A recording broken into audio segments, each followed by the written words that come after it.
بسم اللہ الرحمن الرحیم۔ میں ہوں عنایت اللہ کاشف ایڈوکیٹ اور آپ دیکھ رہے ہیں لیگل انفارمیشن۔ آج ایک بہت ہی اہم انفارمیشن ہے اور وہ تمام پاکستانیوں کے لیے، بالخصوص EOBIs کے لیے، تمام ورکرز کے لیے، تمام بزرگ لوگوں کے لیے، تمام بے روزگاروں کے لیے ایک بہت بڑی خبر آ گئی ہے۔ اور یقین کریں، میں شاید زندگی میں بہت کم ایسی خوشی ملی ہے جو رات مجھے خوشی ملی ہے، اور دکھ کے ان دنوں میں خوشی کا ملنا، اور خوشی بھی ایسی کہ جس سے عام آدمی کو بہت فائدہ ہو، وہ بہت بڑی بریکنگ نیوز ہے۔ وہ یہ ہے کہ حکومت نے EOBIs میں تمام پینشنرز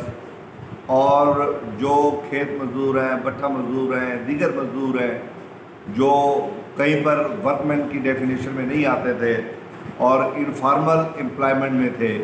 ان کو بھی پینشن دینے کا جو اعلان کیا، اس کے لیے انہوں نے تمام تر طریقہ کار وضع کر دیے، اور اس کے ساتھ ساتھ ڈیتھ گرانٹ اور میرج گرانٹ بھی دینے کا فیصلہ کیا۔ ڈیتھ گرانٹ میں نے گزشتہ ویڈیو میں غلطی ہو گئی تھی، جو میرے سامعین اور ناظرین نے تصحیح کی کہ ڈیتھ گرانٹ جو ہے وہ 5 سے 6 لاکھ روپے کر دی گئی ہے، اور جو میرج گرانٹ تھی اس کو دگنا کیا گیا ہے، یعنی 1 لاکھ روپے پہلے تھی، اب اس کو 2 لاکھ روپے کر دیا گیا ہے۔ پہلے تو اس کی تصحیح اور وہ غلطی کرنے پر معذرت۔ اس کے بعد آگے چل کے میں یہ آپ کو بتاؤں گا کہ اس سے بھی بڑا کام ہونے جا رہا ہے۔ وہ یہ کہ ان تمام چیزوں کو پہلے ہمیں حاصل کرنے کے لیے ایک بڑا لمبا پیڈا طے کرنا پڑتا تھا کہ ہمیں ادارے میں جائیں، پھر ادارہ سنے نہ سنے۔ اب اس کو کانسٹیٹیوشنل کور دیا جا رہا ہے، یعنی آئین کے اندر دستور پاکستان 1973 کے اندر ترمیم لائی جا رہی ہے۔ وہ ترمیم آپ نے سننی ہے، ضرور سننی ہے، اس لیے کہ آپ کو پتہ ہو کہ موجودہ حکومت آپ کے لیے کیا ترمیم کر رہی ہے۔ وہ ترمیم یہ ہے کہ ایک تو دستور پاکستان میں 27A کا اضافہ کیا جا رہا ہے۔ پہلے سوشل سیکیورٹی کے نام سے آرٹیکل یا فنڈامنٹل رائٹس میں کوئی ایسی بات نہیں تھی کہ سوشل سیکیورٹیز بھی عام عوام کو حاصل ہوں گی۔ اب آرٹیکل 27A کے ذریعے آپ کو یہ تمام سوشل سیکیورٹیز جو ہے وہ حاصل ہو رہی ہیں۔ اس کا متن کیا ہے وہ میں تھوڑا سا آپ کے سامنے ضرور بیان کروں گا۔ وہ یہ ہے کہ اسلامی پاکستان کے دستور آرٹیکل 27A کے بعد نیا آرٹیکل 27A شامل کیا جا رہا ہے، جس کا مطلب ہے سماجی تحفظ اور بنیادی ضروریات زندگی کی فراہمی، بیسک نیسیسٹیز پرووائڈ کرنا اب ریاست پاکستان کی بنیادی ذمہ داری ہوگی۔ پہلے یہ آرٹیکل 38 میں شامل تھا کہ کلوتھنگ دی جائے گی، بے روزگاروں کو الاؤنس دیا جائے گا، اور جناب ان کو فوڈ دی جائے گی۔ اب وہ پرنسپلز آف پالیسی کے چیپٹر میں تھا، اب وہاں سے نکال کے اس کو فنڈامنٹل رائٹس میں شامل کر دیا گیا ہے۔ فنڈامنٹل رائٹس میں شامل کرنے کا مطلب یہ ہے کہ اب آپ یہ ہائی کورٹ میں ریٹ دائر کر کے حاصل کر سکتے ہیں۔ اب میں آپ کو بتا دیتا ہوں کہ اس کا طریقہ کار انہوں نے کیا رکھا ہے کہ ریاست پاکستان کی خدمت پر معمول تمام افراد یا بصورت دیگر سوشل انشورنس کے ذریعے یا دیگر ذرائع سے سماجی تحفظ فراہم کرے گی۔ اس کے نمبر 2 سب کلاس 2 میں ہے کہ ریاست ایسے تمام شہریوں کے لیے جنس، ذات، پاک، مسلک یا نسل سے قطع نظر زندگی کی بنیادی ضروریات مثلاً خوراک، لباس، رہائش، تعلیم اور طبی علاج و معالجہ بھی فراہم کرے گی، جو کمزوری، بیماری اور بے روزگاری کی وجہ سے اپنی تمام روزی روٹی کمانے سے مستقلاً یا عارضی طور پر معذور ہوں یا قاصر ہوں۔ تو وہ لوگ جو عارضی طور پر معذور ہیں، قاصر ہیں، یا مستقل طور پر معذور ہیں، قاصر ہیں، اپنی روزی روٹی کمانے کے اہل نہیں ہیں، نہیں کر سکتے، تو حکومت ان کو اب فوڈ، ایجوکیشن، تعلیم، دیگر اخراجات ان کی طبی سہولتیں، یہ تمام تر مراعات دینے جا رہی ہے۔ اور کمال کی بات یہ ہے کہ ہم رائٹ ٹو فوڈ کے لیے ایک بڑے عرصے سے کمپین چلاتے رہے ہیں کہ رائٹ ٹو فوڈ کو جو ہے وہ اس کے اندر شامل کر دیا جائے، لیکن الحمدللہ یہ رائٹ ٹو فوڈ بھی اس میں آ گیا ہے، رائٹ ٹو ایجوکیشن بھی اسی کے اندر سما گیا ہے۔ اگرچہ رائٹ ٹو ایجوکیشن کے لیے علیحدہ سیکشن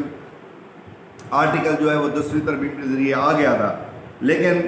یہ جو علاج معالجہ، میڈیکل فیسیلیٹیشن، یہ تمام چیزیں اب بنیادی طبی سہولت کے طور پر آپ کو حاصل ہوں گی۔ یہ بڑی بات ہے، یہ بڑی کم ریاستوں نے ایسا کیا ہوا ہے، لیکن آپ کی ریاست آپ پہ مہربان ہو رہی ہے، اور اس حوالے سے میں حکومت کی تعریف کرنے سے قطعاً نہیں ہچکچاؤں گا، اگرچہ میں بڑا شدید ناقد ہوں موجودہ حکومت کا، لیکن یہ فعل قابل تعریف ہے جو ہونے جا رہا ہے۔ اور اس کے علاوہ جو یہ ترمیم ہے، یہ ترمیم دستوری ترمیم ایکٹ 2020 کے نام سے اس کو متعارف کروایا جا رہا ہے، اور یہ جو ہے اس کا بنیادی مقصد جو اسی بل کے اندر شامل کیا گیا ہے، انہوں نے کہا ہے کہ 31,20,000 محنت کش جو ہمارے پاس رجسٹرڈ ہے ورکر ویلفیئر کے پاس اور ای او بی آئی کے ملازمین ہیں، ای او بی آئی کا باقاعدہ ذکر کیا گیا ہے کہ پیرانہ سالی کے فوائد فراہم کرنے والے اداروں کو کے پاس رجسٹرڈ ہوئے، اعداد و شمار انہوں نے بتا دیے، میں نے بھی آپ کو بتا دیے۔ انہوں نے کہا جو لوگ محنت کشوں کی ایک غالب اکثریت جو ایسے کسی ادارے میں رجسٹرڈ نہیں ہے، صحت، تعلیم، رہائش، انتقال اور جہیز کے حوالے سے ملنے والی گرانٹس اور پینشن سے محروم رہتی ہیں، پاکستان میں کارکنوں کو سماجی تحفظ کی فراہمی یقینی بنانے کے لیے یہ وقت کا تقاضا ہے کہ سماجی تحفظ اور زندگی کی بنیادی ضروریات کی فراہمی کو انسانی حقوق کے باب میں شامل کیا جائے۔ تو یہ فنڈامنٹل رائٹس اور ہیومن رائٹس کے اندر اس کو شامل کرتے ہوئے حکومت نے ایک بڑا سٹیپ لیا ہے، اور گزشتہ حکومتوں نے اس پہ کوئی سٹیپ نہیں لیا تھا، لیکن ماں سوائے 10ویں ترمیم کے اس کے اندر بہت ساری چیزیں نئی انسرٹ کی گئی تھیں، انہوں نے بڑی اہمیت کے ساتھ یہ ساری چیزیں شامل کر دی گئی ہیں۔ اب یہ سوشل سیکیورٹیز کے تحت جو یہ سیکشن ہے